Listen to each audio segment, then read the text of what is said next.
اسم موصول ہوگا وہ یہی ہوں گے جو میں نے ابھی آپ کو گن کے بتا دیے، من، ما، ایون، ایتن، ان پہ ہم آگے جا کے بات کریں گے۔ یہی اسماء موصولات ہیں جن کو آپ کو میں نے بتا دیا ہے کہ یہی اسماء موصولات ہیں، جہاں بھی آپ اسم موصول کا نام دیں گے تو انہی کو دیں گے۔ اب کہیں پر ان میں سے کوئی ایک آیا پڑا ہو تو یہ ان کو آپ کیا نام دیں گے؟ اسم موصول کا، یعنی جو مثلا کہیں پہ الذی آیا، مثلا یہ آیت دیکھیں، الذین، یہ ایک میں آیت لکھ رہا ہوں، الذین یؤمنون بالغیب، تو یہ دیکھیں، آپ کو میں اگر کہوں کہ ان میں سے اسم موصول کون ہے، بس آپ سے صرف میں سادہ سا سوال کروں کہ اسم موصول کون ہے، تو آپ فوراً مجھے بتائیں گے کہ الذین اسم موصول ہے۔ میں آپ سے پوچھوں یہ کون سا اسم موصول ہے، آپ کہیں گے جمع مذکر۔ کیا کہیں گے؟ یہ جمع مذکر کے لیے آتا ہے۔ تو یعنی اتنی پہچان تو اب آپ کو ہو ہی گئی کہ الذی وحد کے لیے، اللذان، اللذین تثنیہ کے لیے، اور الذین جمع مذکر کے لیے۔ اگر اسی جگہ پہ اللتی آیا پڑا ہو تو وہ وحد مونث کے لیے، اللتان، اللتین آیا پڑا ہو تثنیہ مونث کے لیے، اور اللاتی آیا پڑا ہو جس طرح میں نے لکھ کے دکھایا، تو یعنی پہچان تو اب آپ کو ہو ہی گئی۔ اب کہیں پر بھی ان میں سے کوئی اسم موصول آیا پڑا ہو تو یہ چیز اپنے ذہن میں فٹ کر لیں۔ اس کے بعد ایک صلہ کا ہونا ضروری ہے، یہ لفظ ہے صلہ کا ہونا ضروری ہے، یعنی جہاں بھی اسم موصول ہو، اسم موصول کے بعد صلے کا ہونا ضروری ہے۔ اب آپ کہیں گے صلہ کیا ہوتا ہے، تو یاد رکھیے صلہ جو ہوتا ہے وہ جملہ ہوتا ہے۔ کیا ہوتا ہے؟ اور جملہ بھی جملہ خبریہ ہوتا ہے، انشائیہ نہیں ہو سکتا، یعنی جملہ انشائیہ نہیں ہوگا۔ آپ جملہ خبریہ پیچھے پڑھ چکے ہیں، اور خبریہ میں آپ کو دو قسمیں، اسمیہ یا فعلیہ، دونوں ہو سکتے ہیں۔ خبریہ ہو سکتا ہے، یعنی صلہ کس کو کہتے ہیں؟ اب آپ سے کو پوچھے صلہ کیا ہے، تو صلے سے مراد پورا جملہ ہے، یعنی ایک جملہ ہے، یعنی جہاں بھی اسم موصول ہوگا نا اس کے بعد ایک جملہ خبریہ ہوگا، چاہے وہ اسمیہ ہو یا فعلیہ ہو، ایک ہوگا، یعنی جملہ ہوگا۔ اسی جملے کو ہم کیا نام دیتے ہیں؟ صلے کا۔ تو میں نے ابھی کیا کہا، جہاں بھی اسم موصول ہوگا وہاں ایک صلہ ہوگا، اور صلہ پورا جملہ ہوگا جس جملے کا نام ہے جملہ خبریہ، یعنی جملہ انشائیہ نہیں ہو سکتا۔ یہ کلیئر کر لیں اپنے ذہن کے اندر، یہ بات بھی فٹ کر لیں۔ اور جملہ خبریہ اسمیہ بھی ہو سکتا ہے، فعلیہ بھی ہو سکتا ہے۔ اب جو یہ اسم موصول ہے، اب یاد رکھیے گا، اسم موصول بغیر صلے کے کچھ بھی نہیں بنتا، یعنی اسم موصول تبھی کچھ بنتا ہے، یعنی چاہے مبتدا بن رہا ہو، چاہے خبر بن رہا ہو، چاہے فاعل بن رہا ہو، چاہے مفعول بن رہا ہو، چاہے جو چیز بھی بن رہا ہے تو وہ چاہے مجرور بن رہا ہو، اسم موصول بغیر صلے کے کچھ بھی نہیں بنتا، یعنی اسم موصول جہاں بھی آئے گا وہاں صلے کا ہونا ضروری ہے۔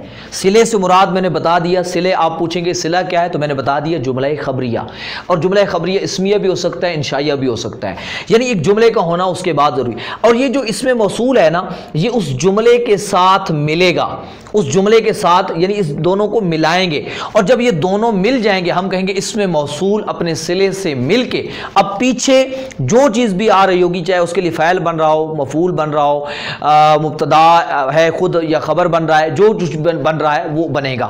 اور اس سے یہ بات بھی ہمیں سمجھ آ گئی کہ اسم موصول اپنے صلے سے ملے بغیر یہ اپنا معنی نہیں دیتا، جب تک اس کا مطلب واضح نہیں ہوگا۔ کب تک؟ جب تک اس کے ساتھ صلہ نہ ملے۔ دوسری بات، ایک بات تو یہ آ گئی، دوسری بات یہ ہے جو اہم پوائنٹ ہے وہ ذہن میں رکھیں کہ اسم موصول اپنا مطلب بغیر صلے سے ملے نہیں دے گا۔ دوسرا پوائنٹ، اسم موصول اپنے صلے سے مل کر پورا جملہ نہیں بنتا بلکہ جملے کا ایک جز بنتا ہے، یعنی یہ مرکب تام نہیں ہوتا، مرکب مفید نہیں ہوتا بلکہ مرکب غیر مفید ہوتا ہے۔ اس کے ساتھ آپ کو ایک اور جز ملانے کی ضرورت ہوتی ہے۔ اتنی باتیں اگر آپ کو سمجھ آ چکی ہیں تو ایک اور بات کو بھی یہاں سمجھ لیجئے۔ اب میں نے کیا کہا، اسم موصول کے لیے صلے کا ہونا ضروری ہے۔ جب صلے کا ہونا ضروری ہے تو صلہ کیا ہے، صلے کا کیا مطلب ہے، میں نے ابھی آپ کو بتایا کہ صلہ جملہ خبریہ کو کہتے ہیں۔ اب یاد رکھیے جب بھی صلہ آئے گا نا تو صلے کے اندر ایک ضمیر کا ہونا ضروری ہے، یہ ابھی میں ابتدائی طور پہ آپ کو بتا رہا ہوں، آگے جا کے کچھ مزید بھی ہم انشاءاللہ پڑھیں گے اگلی کتابوں میں. ابھی آپ کو یہ بتا رہا ہوں کہ یہ جو جملہ ہے نا، اس جملے میں ایک ضمیر کا ہونا ضروری ہے. یعنی پورے جملے میں ایک ضمیر، چاہے وہ ضمیر چھپی ہوئی ہو یا ظاہر ہو. اب وہ ضمیر جو ہوگی، اس ضمیر کو ہم کہتے ہیں عائد. کیا کہتے ہیں؟ عائد. ضمیر کا نام کیا ہوتا ہے؟ عائد. یعنی اس پورے جملے میں ایک عائد کا ہونا ضروری ہے. عائد کا معنی بنتا ہے لوٹنے والا، لوٹنے والا. تو ضمیر یعنی عائد. اب آپ سے کوئی پوچھے عائد کیا ہوتا ہے تو آپ کہیں گے ضمیر. یعنی ایک ضمیر کا ہونا ضروری ہے. وہ ضمیر اس کو اسم موصول سے، اس جملے کو اسم موصول سے کنیکٹ کرتی ہے، جوڑ دیتی ہے، اس سے جوڑے گی. اب ایک چیز ذہن میں رکھیے کہ یہ ضمیر جو ہوگی نا، وہ اسم موصول کے مطابق ہوگی. یہ ذہن میں رکھیے گا. کیا مطلب؟ اسم موصول اگر جمع ہے مذکر کا تو ضمیر بھی جمع مذکر کی ہوگی. اگر اسم موصول واحد مذکر کا ہے تو وہ واحد مذکر کی ہوگی. اگر تثنیہ کا ہے تو تثنیہ کی ہوگی. اگر وہ مؤنث کی ہے تو یہ ضمیر مؤنث کی. اگر وہ تثنیہ کی ہے مؤنث، تثنیہ مؤنث کی ہوگی. جمع مؤنث ہے تو جمع مؤنث. یعنی ضمیر کا اسم موصول کے مطابق ہونا ضروری ہے. جب یہ باتیں آپ نے ساری سمجھ لی ہیں تو اب آپ کو اسم موصول کی تعریف سمجھنا آسان ہو جائے گا کہ اسم موصول وہ اسم ہوتا ہے جو اپنے صلے سے ملے بغیر جملے کے لیے جملے کا جز نہیں بنتا ہے. یعنی اسم موصول وہ اسم ہوتا ہے جو اپنے صلے سے مل کر جملے کا جز بنتا ہے. یوں بھی کہہ سکتے ہو. یعنی اسم موصول وہ اسم ہے جو اپنے صلے سے مل کر جملے کا جز بنتا ہے، یعنی جملے کا ایک پارٹ بنتا ہے. یعنی فاعل، مفعول، مبتدا، خبر، کوئی چیز ان میں سے ایک چیز وہ بن جاتا ہے. یہ چیز اب آپ ذہن میں چیزیں ساری سمجھ لیں تو اب آپ کو میں اس کی ایک چند مثالیں دے دیتا ہوں تاکہ آپ کو ساری بات جو ہے وہ اچھے طریقے سے سمجھ آ جائے. ہم نے ایک مثال ابھی اپنے سامنے رکھی تھی، لیکن میں ایک اور آسان سی مطلب ہے کہ نا میں مثال دے دیتا ہوں. مثلا میں کہتا ہوں ذاہبا، کیا لفظ بولا؟ ذاہبا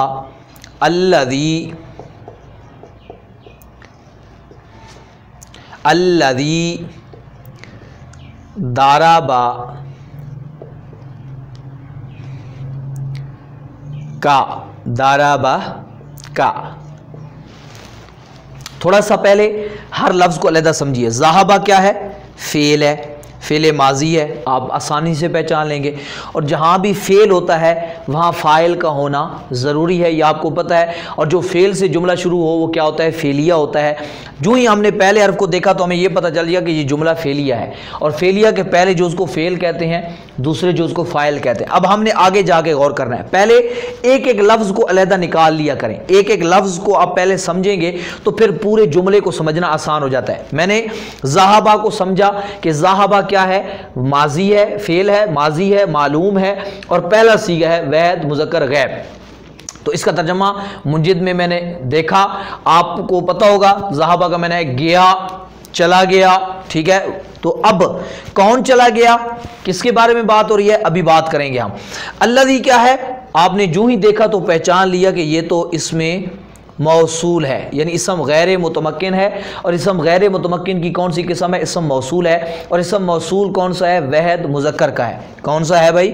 واحد مذکر کا ہے. ابتدائی طور پہ آپ ساتھ ساتھ لکھیں گے تو آپ کو پہچان زیادہ ہوگی. یعنی اسم موصول ہے اور واحد مذکر ہے، یعنی اسم غیر متمکن ہے. اسم، یہ ساری چیزیں میں اس لیے لکھ رہا ہوں تاکہ آپ ابتدا میں لکھیں گے تو آپ کو یاد ہوں گی، تاکہ آپ بار بار ایک چیز کو لکھیں گے نا، پھر جب آپ پرانے ہو جائیں گے تو پھر آپ کو لکھنے کی ضرورت نہیں پیش آئے گی. پھر آپ شارٹ ماریں گے، یعنی شارٹ کٹ چلیں گے. ابتدا میں شارٹ مارنے کی کوشش نہ کریں. ابتدا میں شارٹ ماریں گے تو خود کو شارٹ لگ جائے گی. تو اب اس وجہ سے الذی اسم غیر متمکن ہے، یعنی جو مین چیز، میجر قسم، میجر جو اس کا صورت ہے وہ اس میں غیر متمکن کی کون سی قسم ہے؟ اسم موصول. اسم موصول کا کون سا ہے؟ کون سا اسم موصول ہے؟ واحد مذکر ہے. اتنے تک میں نے اس کی پوری ساری ڈیٹا نکال لیا. اب الذی کا ڈیٹا نکل آیا تو میں نے آپ کو ابھی اصول بتایا کہ جہاں اس میں موصول ہوگا وہاں صلے کا ہونا ضروری ہے. جب تک صلہ اس کے ساتھ نہیں ملے گا آپ نے اس کو پیچھے کنیکٹ نہیں کرنا. ابھی ہم تھوڑا سا آگے بڑھتے ہیں. اب پہلے علیحدہ علیحدہ لفظوں کو نکال لیتے ہیں. تو دارابا ایک لفظ ہے. دارابا کیا ہے بھائی؟ فعل ہے. داربا کیا ہے؟ فعل ہے، آپ کو پتہ ہے داربا فعل کو کہتے ہیں، اور جہاں بھی فعل ہوتا ہے وہاں فاعل کا ہونا ضروری ہے۔ اب فاعل کو یہاں غور کریں، فاعل جو ہے وہ سامنے موجود ہے، آپ کہیں گے نہیں ہے، کیوں نہیں؟ آپ کہیں گے کا جو پڑا ہے یہ فاعل بن جائے، فاعل بن جائے۔ تو آپ کو اگر ضمیروں کی شکلیں یاد ہوں تو میں نے آپ کو ضمیروں کی شکلوں میں بتایا تھا کہ جب ضمیر فاعل بنتی ہے تو وہ مرفوع ہوتی ہے، اور مرفوع ہوگی تو اس کی دو قسمیں ہیں، ضمیر مرفوع متصل یا منفصل۔ متصل میں نے آپ کو بتایا تھا اگر حاضر کی ضمیر ہو تو تا زبر تا آتی ہے، تو یہ تا زبر تا ہے یا کاف زبر کا ہے، یعنی کاف زبر کا کا معنی بنتا ہے تو تا زبر تا کا معنی بنتا ہے تو۔ فاعل کی شکل میں یہ فاعل ہوتی تو تا زبر تا ہوتی، یعنی یوں ہوتی دربتا، دربتا، دربتا ہوتی، دربکا نہ ہوتی۔ تو یعنی یہ بات ہی سے مجھے پتہ چل جائے گا، تھوڑا سا عقل استعمال کر کے ضمیروں کی شکلوں سے بھی میں پہچان لوں گا کہ یہ فاعل نہیں ہے بلکہ یہ کیا ہے؟ مفعول ہے، کیونکہ کا کما کم، ہو ہما ہم، ہا ہما ہننا، کا کما کم، کی کما کننا، اور نی نا، یہ ضمیر کون سی شکل تھی؟ مفعول والی کی شکل تھی، یعنی ضمیر منصوب کی شکل تھی، اور منصوب کیا ہوتی ہے؟ مفعول ہوتی ہے، اور یہ عامل سے ملی پڑی ہے تو متصل ہے۔ تو پتہ یہ چلا کہ یہ تو کیا ہے؟ یہ تو مجھے ابھی پتہ چل گیا کہ یہ ضمیر مفعول ہے، مفعول ہے، اور منصوب ضمیر کون سی قسم ہے؟ ضمیر منصوب متصل ہے۔ تو جب لازمی بات ہے فعل بھی آ گیا، مفعول بھی آ گیا، تو فاعل تو یہاں سامنے نہیں ہے، تو لازمی بات ہے وہ چھپا ہوا ہوگا۔ چھپا ہوا ہمیں کیسے پتہ چلے گا؟ تو یعنی اسی طریقے سے، کیونکہ کام کرنے والے کون ضرور۔ اب آپ کہیں گے کون سی ہم ضمیر نکالیں؟ تو یاد رکھیں سیغے کو دیکھیں، فعل کا کون سا سیغہ ہے؟ یعنی فعل ماضی ہے دربا، تو یہ کون سا سیغہ ہے؟ بالکل پہلا سیغہ ہے۔ تو جیسا سیغہ ہوگا ویسی ہی ضمیر نکالیں گے۔ سیغہ کون سا ہے؟ وحد کا ہے، تو ضمیر بھی کون سی نکالیں گے؟ وحد کی نکالیں گے، اور وہ کون سی ہے؟ ہوا۔ وہ کون سی ہے؟ تو ہم کہیں گے اس کے اندر ہوا ضمیر جو ہے مرفوع متصل، جو اس کے ساتھ بالکل چمٹ کے غائب ہو گئی، وہ اس کے اندر چھپی پڑی ہے، وہ اس کا کیا بن رہی ہے؟ فاعل بن رہی ہے۔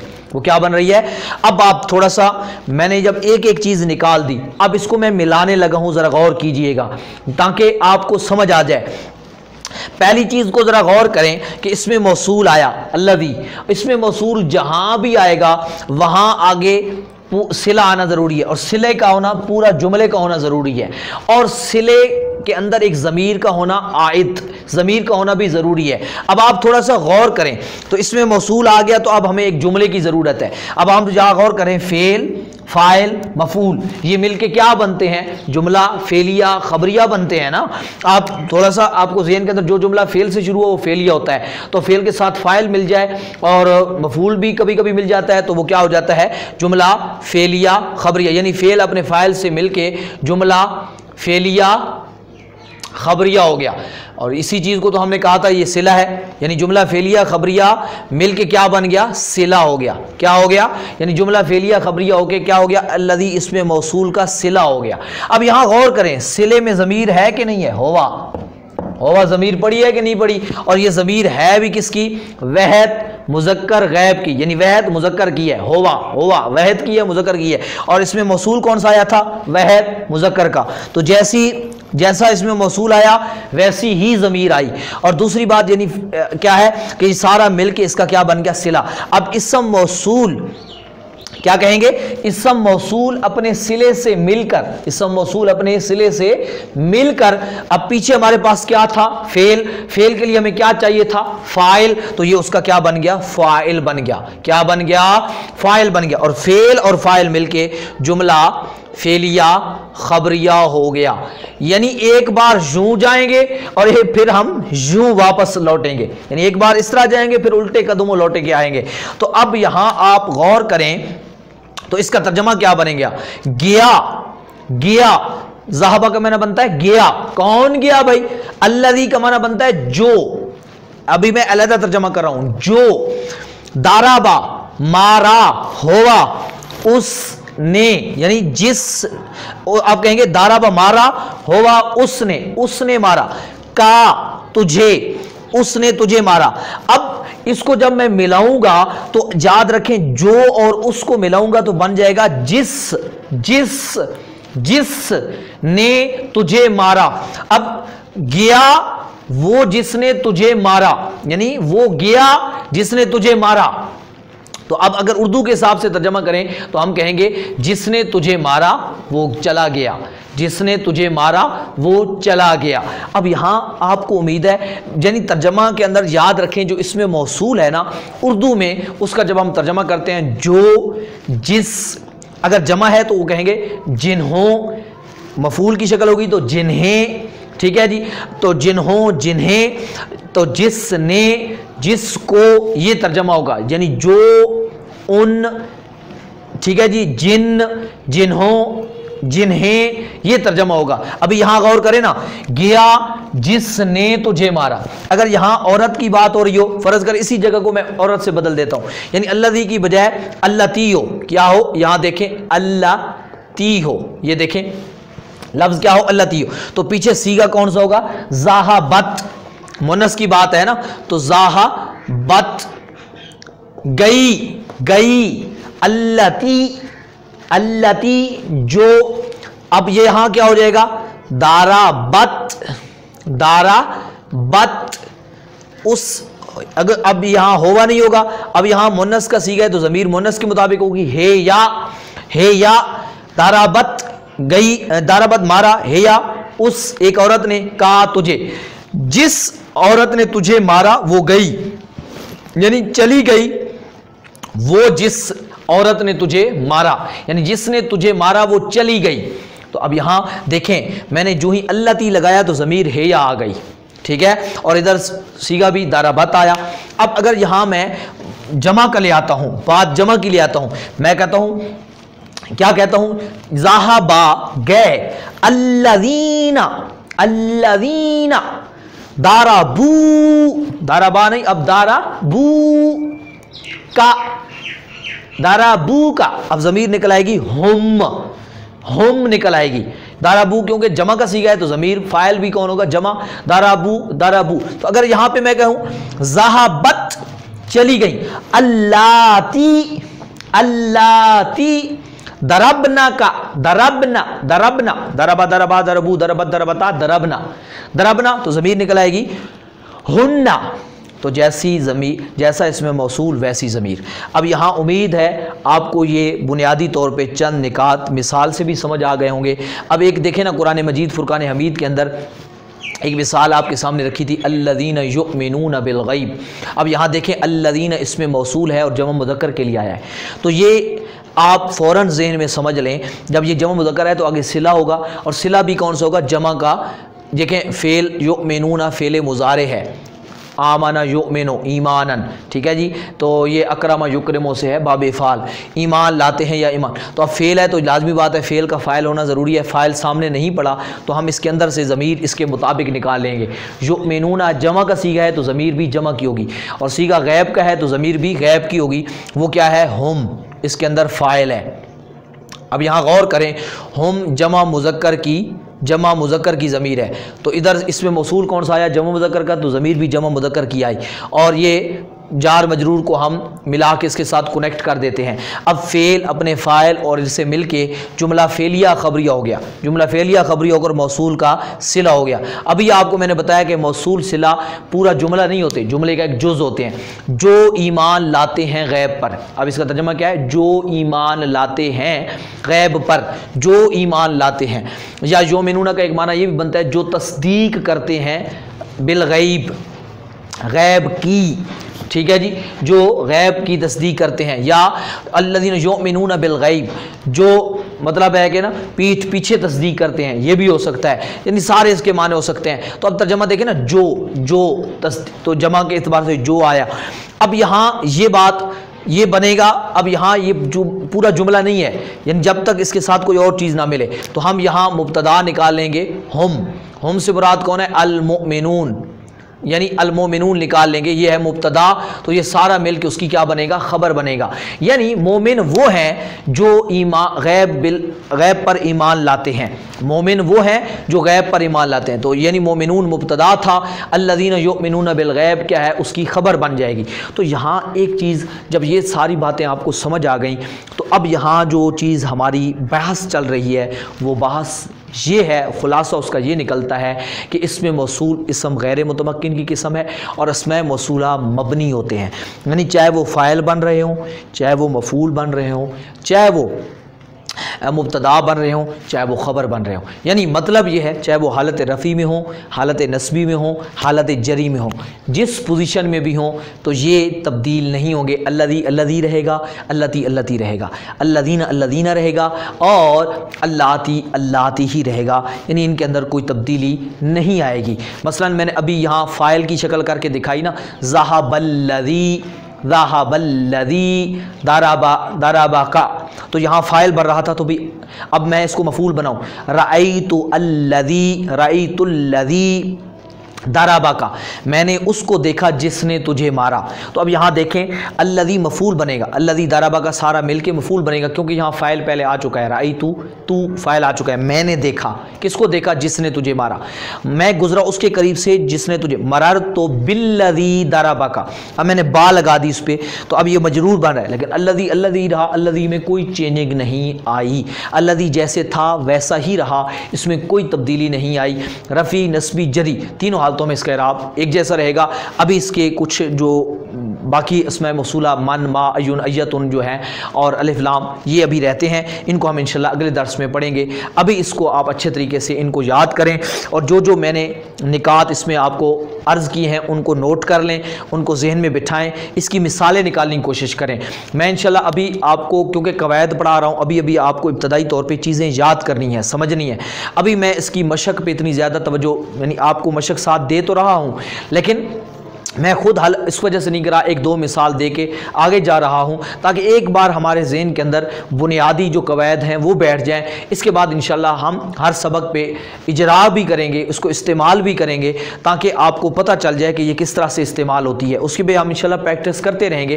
ابھی جو چیزیں ہیں آپ ان چیزوں کو سمجھیں، ان کو ذہن میں بٹھائیں تاکہ آپ کو آگے جو ہے وہ مشکل پیش نہ آئے۔ اگر کوئی چیز پھر بھی سمجھ نہ آئے، واٹس ایپ نمبر شو ہو رہا ہے، آپ اس پہ سوال بھی کر سکتے ہیں، یہاں بھی سوال کر سکتے ہیں، آپ اپنی رائے بھی دیا کریں، اپنی رائے دے سکتے ہیں کہ جی سمجھ آ رہا ہے نہیں آ رہا، یا اس کو اور کیا کرنا چاہیے، اس میں اور کیا بہتری لانی چاہیے۔